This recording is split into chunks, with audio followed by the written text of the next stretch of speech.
everybody is seated. Nice to have that Brown University boardroom seat. Isn't it?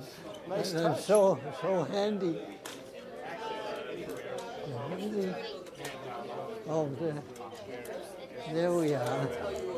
I turned 95 last week.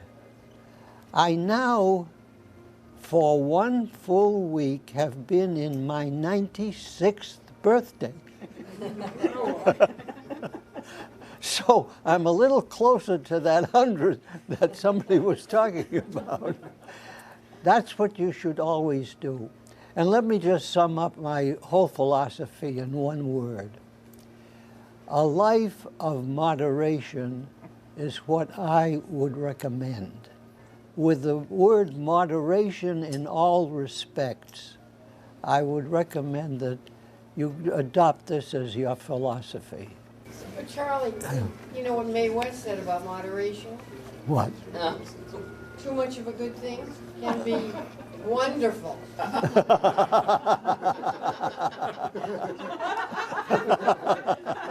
Well, that can top it.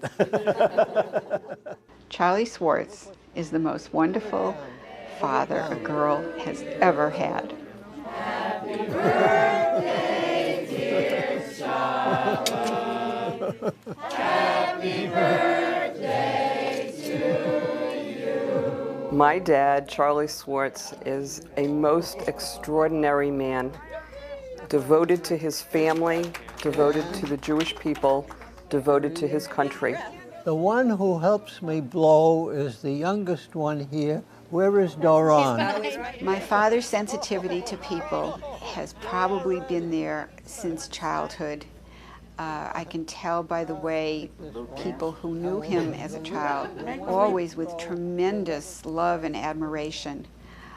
They talk about his being a gentleman. Okay, everybody making a wish, because it's going to come true. Be careful of what you wish. He was always courteous. He was always kind, thoughtful. He taught me the meaning of democracy. He taught me the meaning of being a Jew in the modern world, to what it is to be a family man, and the most amazing dad. And I feel blessed every day to be Charlie Swartz's daughter.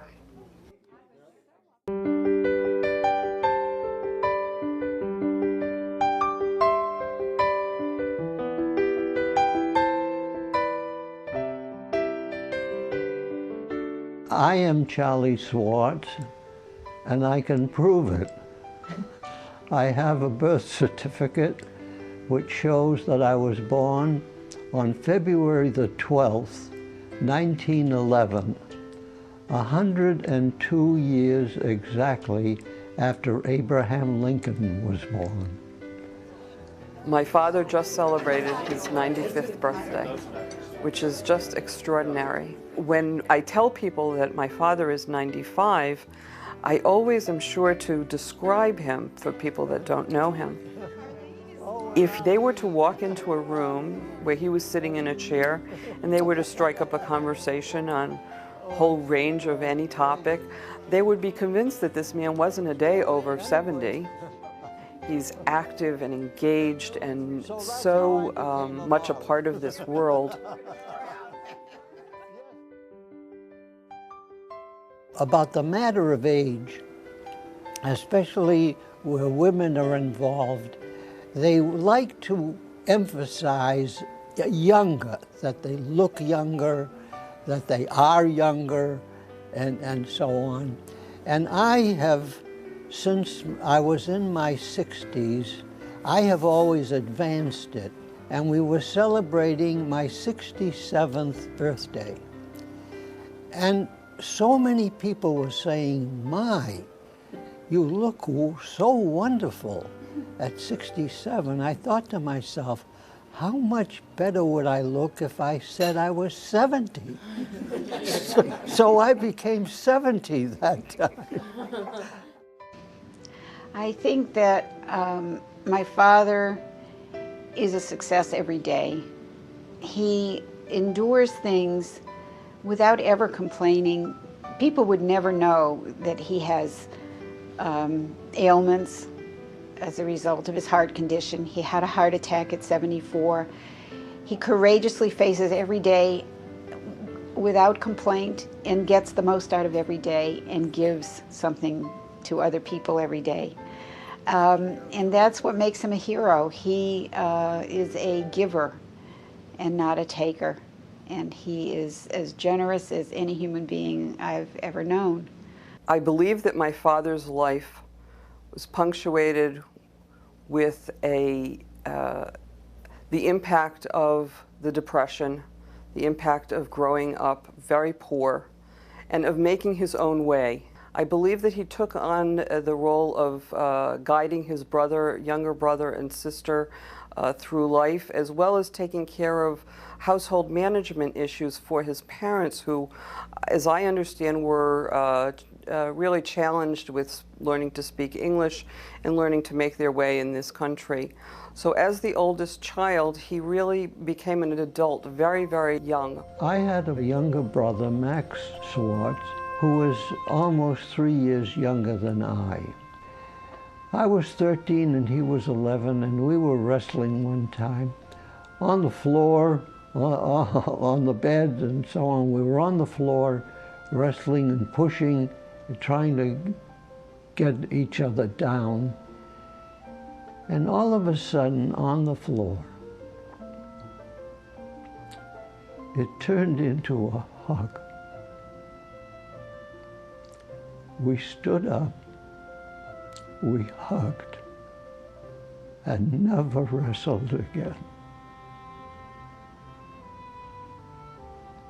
And then, when we were going through our period of education, he was 2 years behind me in school, so his graduating year was 1931.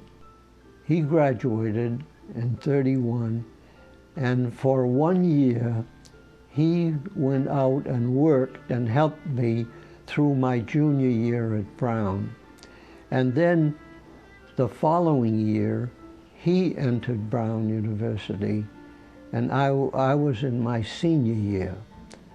One of the miracles of the 20th century, we always claimed, was the year that he and I were in college together.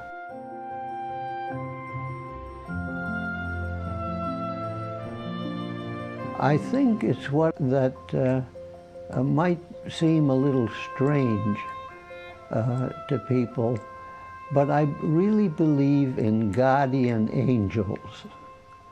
It's because over the years there have been so many things that I wish I had done, that I had not done, and things that where I got myself into jams and was pulled out of them by this guardian angel to whom I was assigned. Charlie Swartz was innately given many gifts, and he developed them to the fullest. He worked very hard to do that.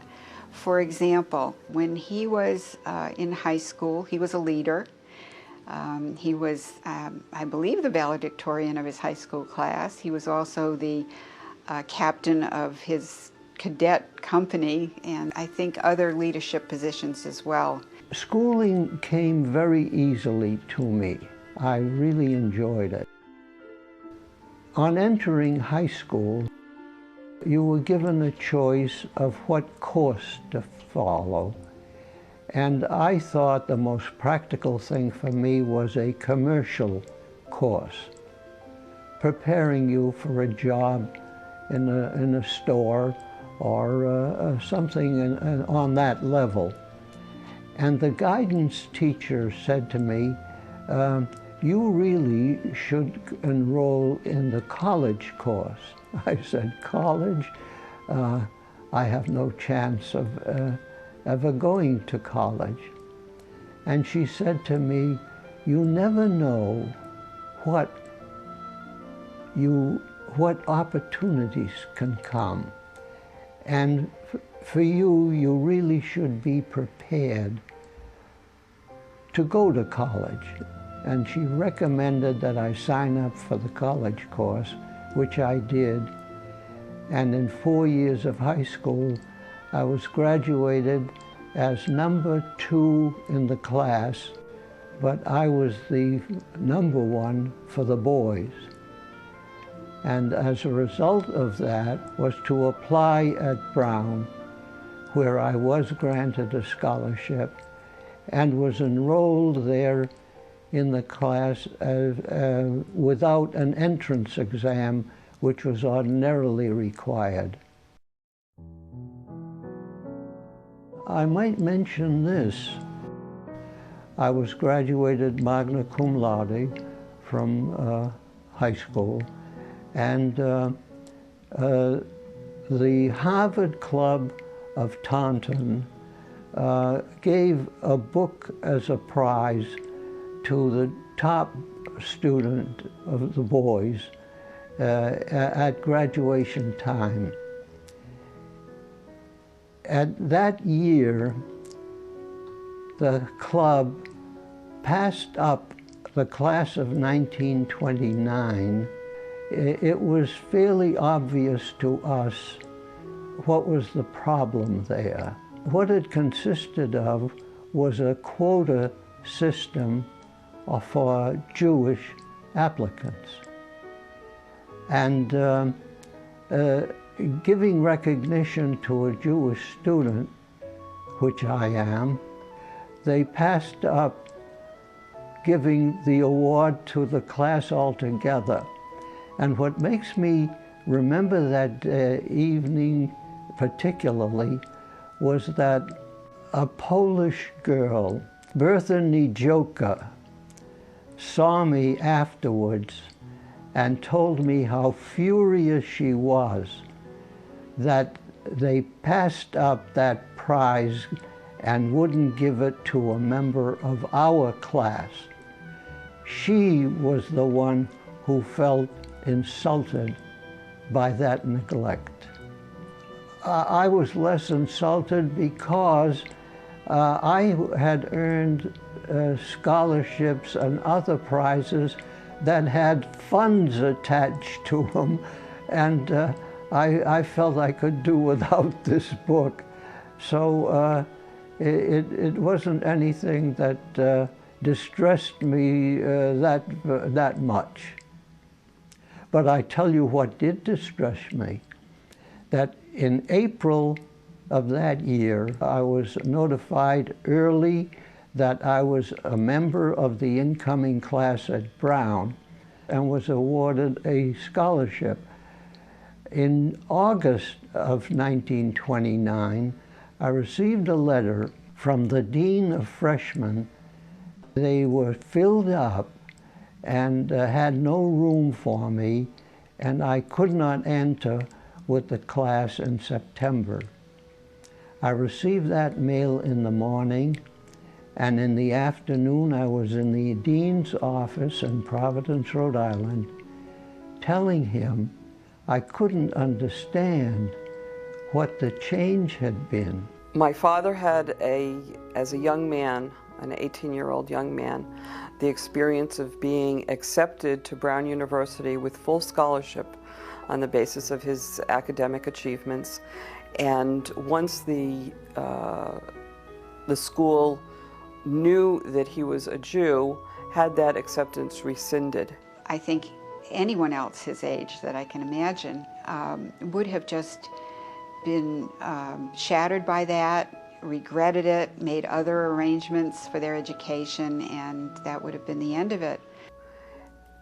At that point, whenever he has referred to that story of going in to see the dean, I always wished that I could have a picture of, I could be a fly on the wall, as it were, and hear what he had to say, hear his words. And how did he convince this man, who must have been a very imposing figure, a dean of an Ivy League university, and here he is, an 18-year-old Jewish kid from Taunton, Massachusetts, a very small town, convincing him? How did he convince him? But I gave them an out. When I applied at Brown, I said it was for the Bachelor of Science in Chemistry degree. And the out that they had at Brown was, oh, the AB degree was all filled, but we do have room in the science class for chemistry, and so we find that we can enroll you.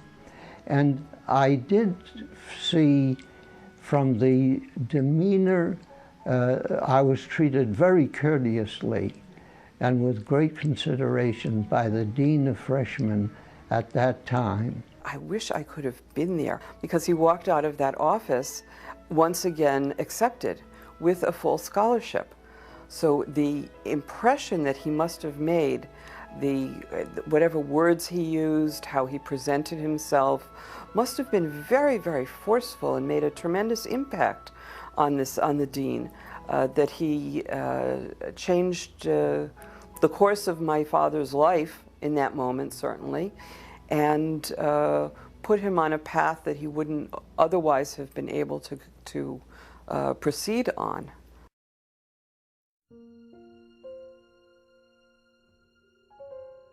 During the summer of 1929, there was great prosperity. The stock market was reaching new highs every day. Nobody had any inkling of what would happen a month later to the stock market when in October of 1929, the crash came. There was great distress in the country everywhere.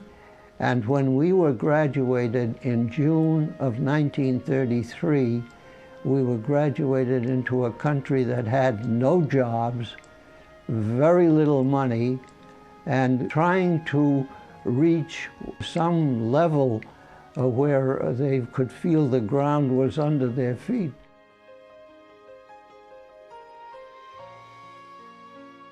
Here is something that I think tells much about our generation. We thumbed our rides many times.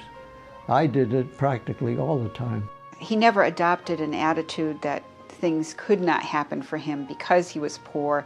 Instead, I think it inspired a determination to do whatever he could to change his circumstance and his nuclear family circumstance, and then later his own family, to have a better life.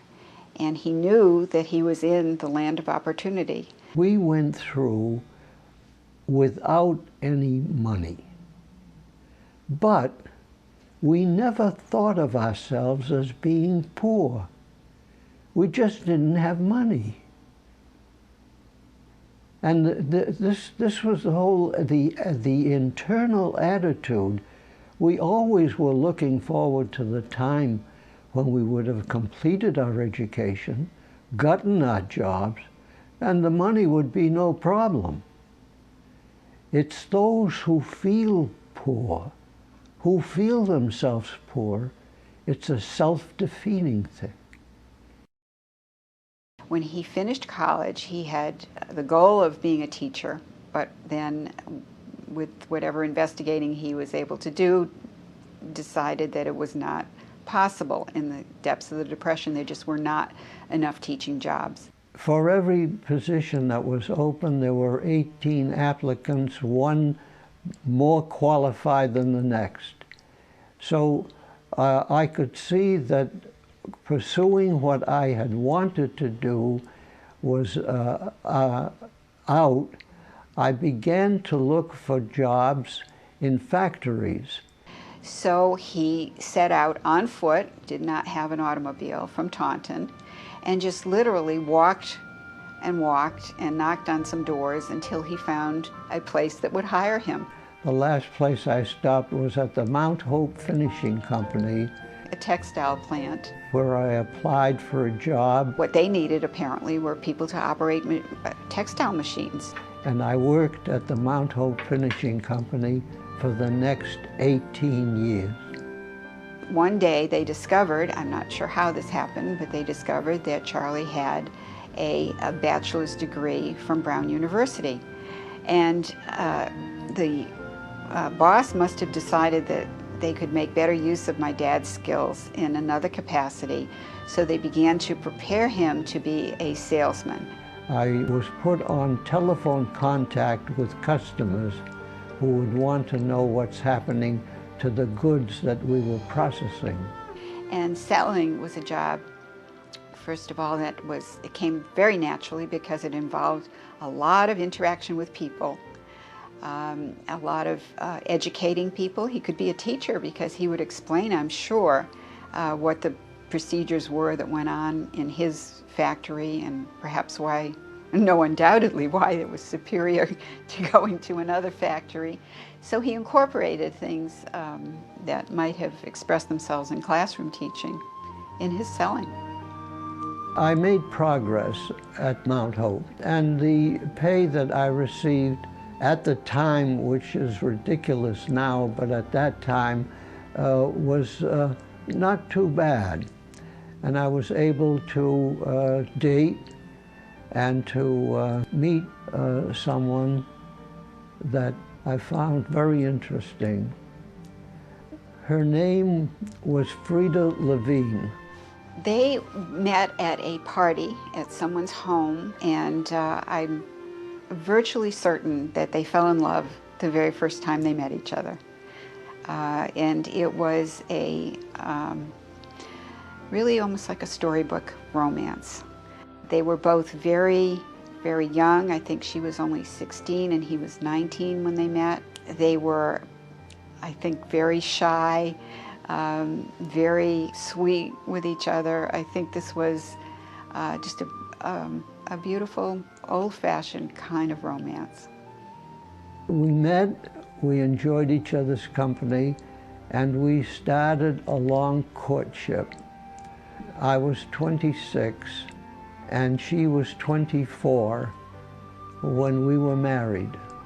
We were married for 4.5 years before our child was born. That child was Nancy.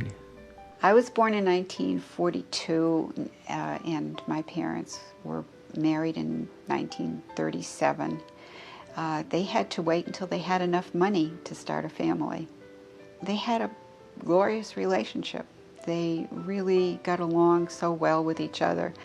My dad was the one who was out in the world. My mother was at home caring for me. And at the end of his work day, he would come to the house and sit down with us around the kitchen table, and he would be telling my mother all about the ins and outs of his work day and what he had done.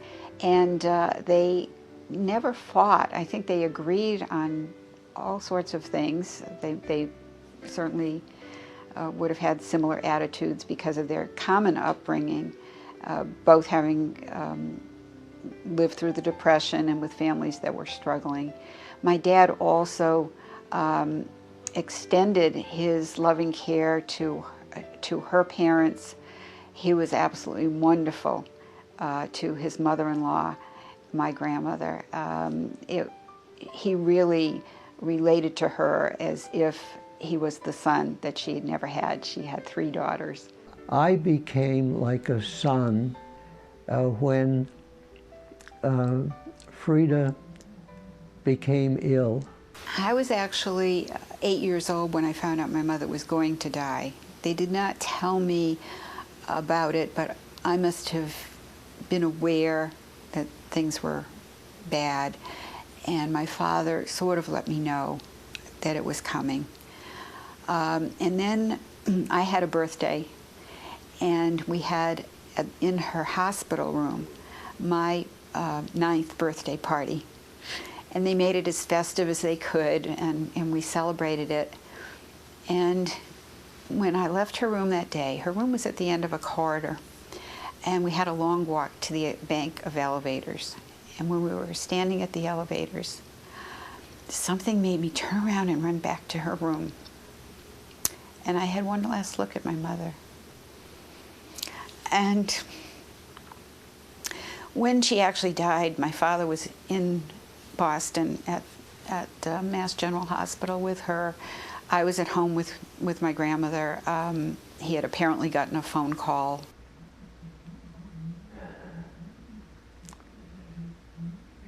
She died in June of 1951. And my father came home and he said, as he had to break the news to both of us, this was my mother's mother, and to me, and he said, Mother isn't with us anymore. The death of my mother, it must have been something that he expected for a long time, because of she had a cancer, and it must have been clear to him. And how he got through that time is just a mystery to me. Their love and devotion for each other. He went to the hospital constantly, of course, and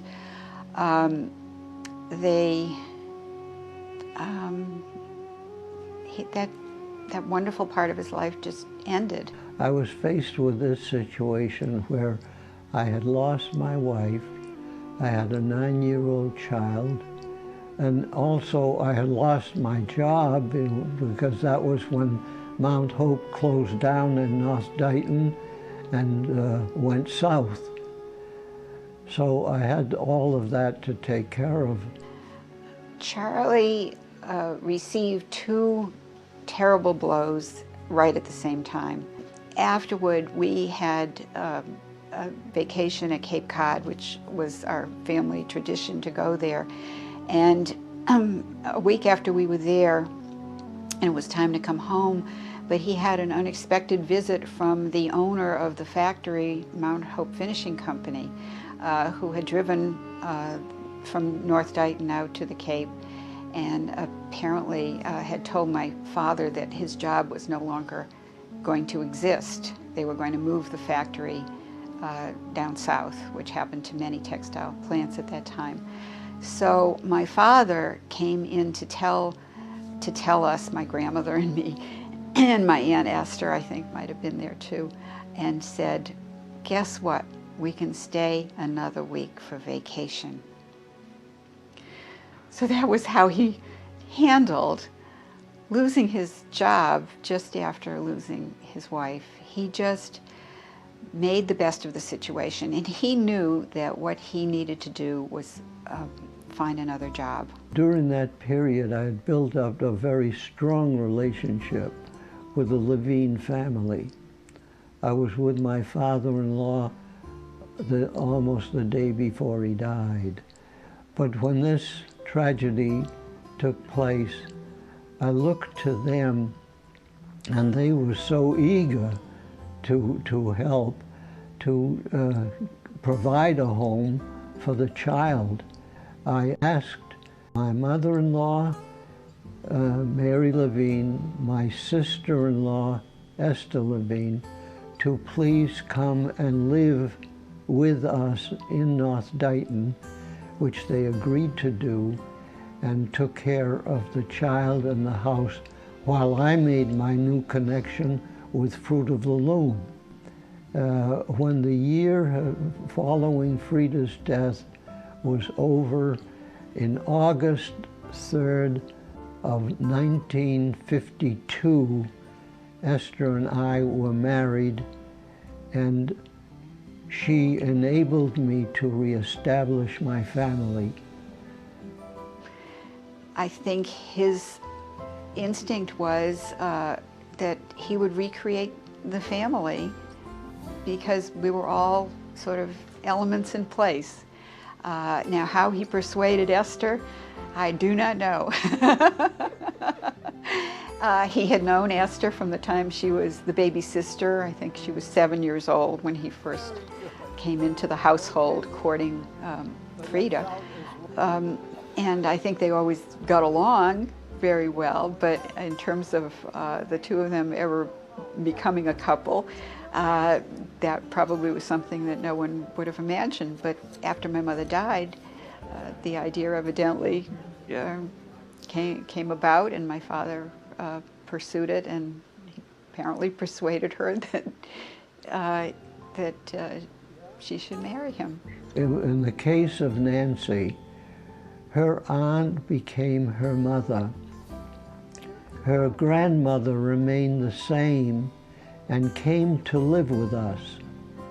And I saw to it that my mother-in-law did not live with us. We lived with her. We lived with her.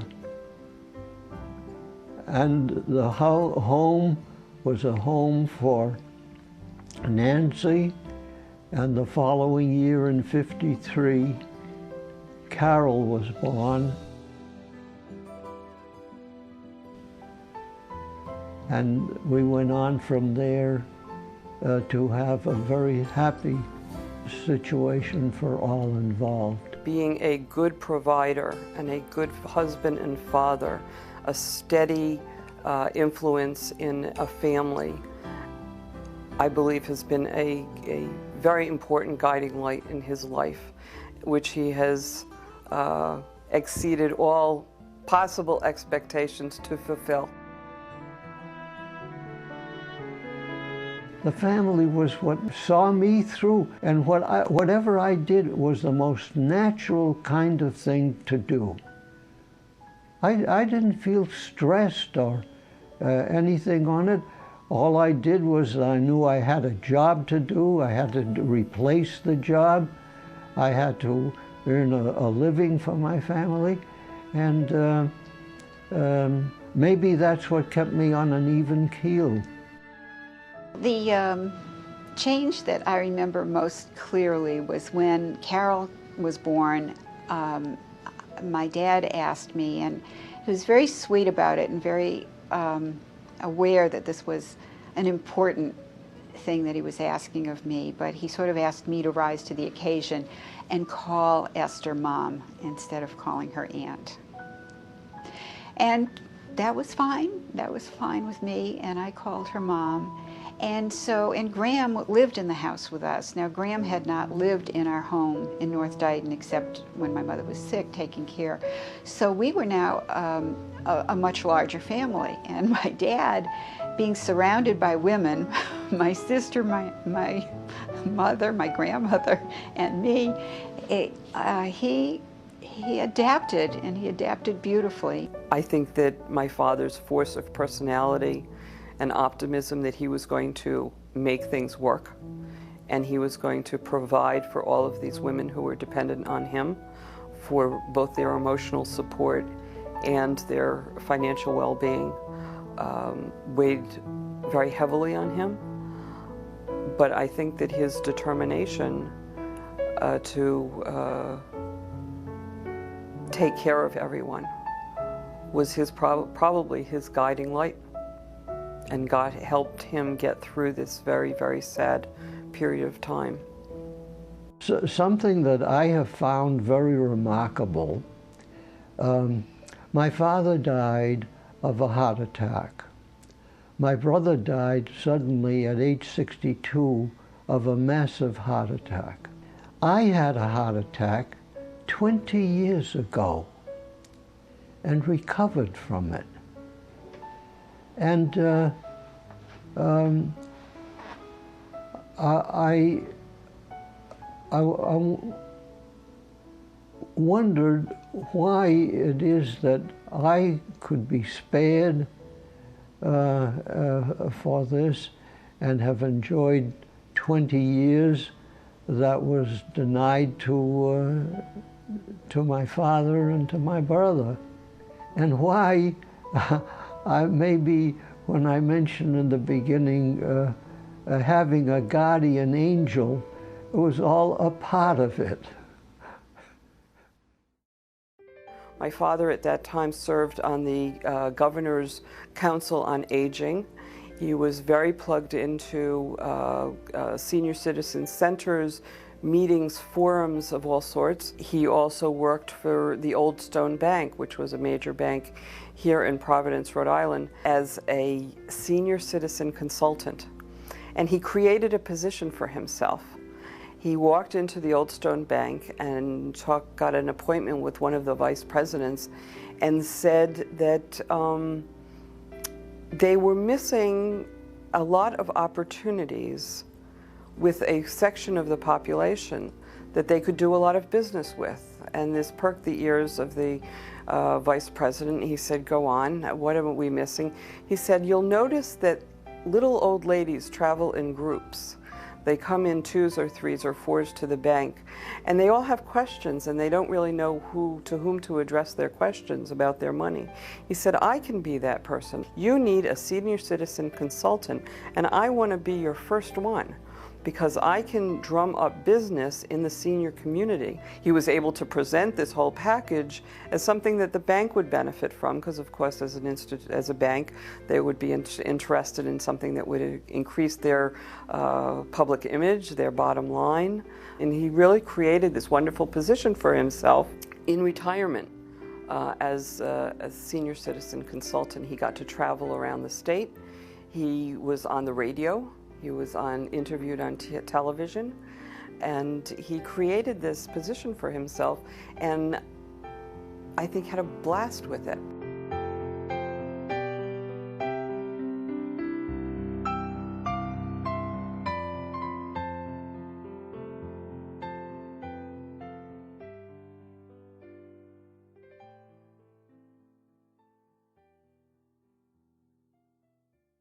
Wasn't the aftermath of that career that you became a model? I served for 14 years on the advisory committee of the Department of Elderly Affairs.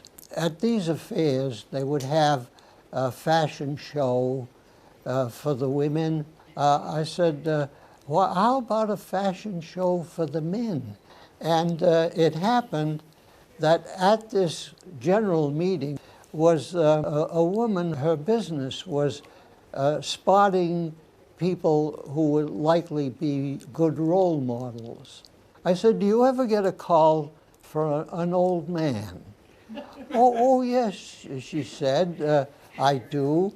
I said, well, what do you do when they call for it? She said, well, we take a younger man and we make him up. So I said, why do you do that when here you have the genuine article? So that's how I became a model. The point is that life is interesting, but you have to make concessions as a person grows older. You're limited in what you can do. The things that used to be routine are no longer possible. But within those limits, if you adjust to them, you can have a very satisfying life and be interested in what's going to happen next week, or what you have to look forward to. Always have something to look forward to. He's amazing with his grandchildren. He would always come to the house with pockets full of balloons and sit and play with balloons and read the kids' stories. And as they grew older, one of the lovely ways in which he expressed himself was through letters, because they were usually far away.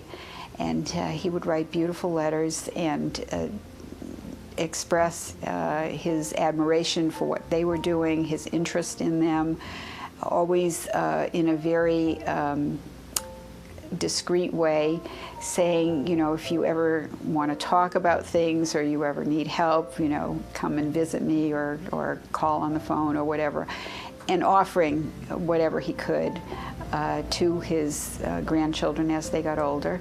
And then he even got to enjoy being a great-grandfather. He has 4 great-grandchildren. There's only been twice I've ever missed this party because I was away. And last year I was in India and I wrote something, but what I think was really interesting, I was trying to think what exactly I was doing last year at this time. That's what I wanted to know. And so when hearing all the stories about what it was like for you to be a little boy and the bucket baths that you guys had. The closest thing that I can come to this day and age is going to India, although very different, but in some ways, when I wrote to my mother that I was taking bucket baths instead of showers, Saba was all excited. I remember when I used to do that. The Indian family is very important, and most of my friends were convinced that all Americans don't know their grandparents, don't know their cousins, and don't spend time with their family. And I said, well, that's not true. And I explained to them this, which is exactly what we're doing. He has a wonderful story with my oldest, who's now 22. When Elon was 5 years old, he was sitting on a couch and they were reading. He was reading to Elon. Elon suddenly interrupted the reading and looked at him and said, Saba, which is what my children call my parents, which is Hebrew for grandpa. Saba, are you going to die?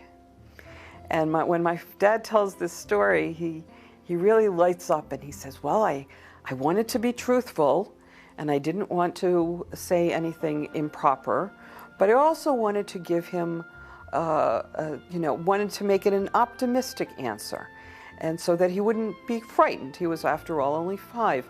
He said, and this so sums up my father's optimism, he said, not yet. And I just love that story, and Dad loves telling that story, and I tear up when I tell it, because that really incorporates a lot of my father's sensitivity to a young child, wanting to be honest and truthful, but with this wonderful air of, well, it's not going to happen yet. Longevity means having lived and seen much over a long period of time. The passage of time is an accumulation of experiences, of thoughts, of memories that remain with you, of things that are indelibly written in your mind. That is when I say I find my time of solitude as a time of great interest. I don't feel that I'm sacrificing anything. And that's what time means, having time to do things.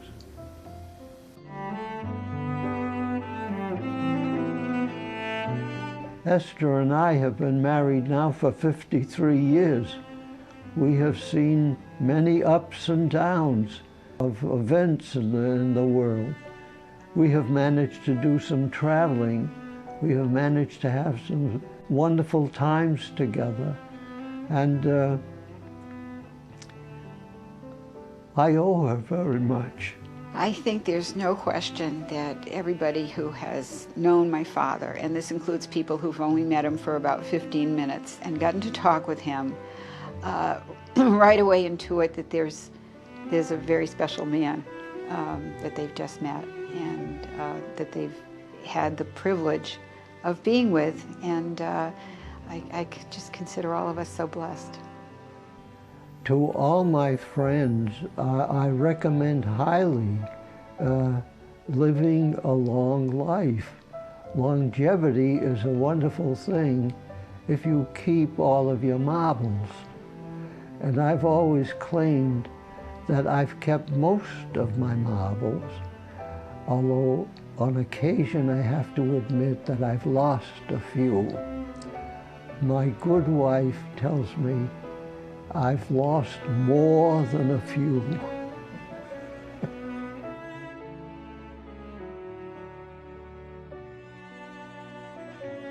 I find a satisfaction in each day, whether it brings joy or if it brings problems. He is a quintessentially optimistic man.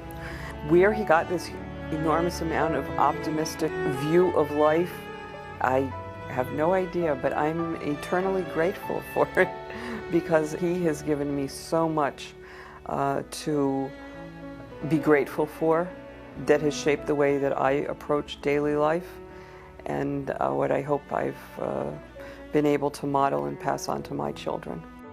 Charlie has always been very surprised at the number of birthdays he has accumulated. But of course, we still need him in our lives, and the idea that sometimes is expressed, you know, when someone dies, other people say, oh, how old was he?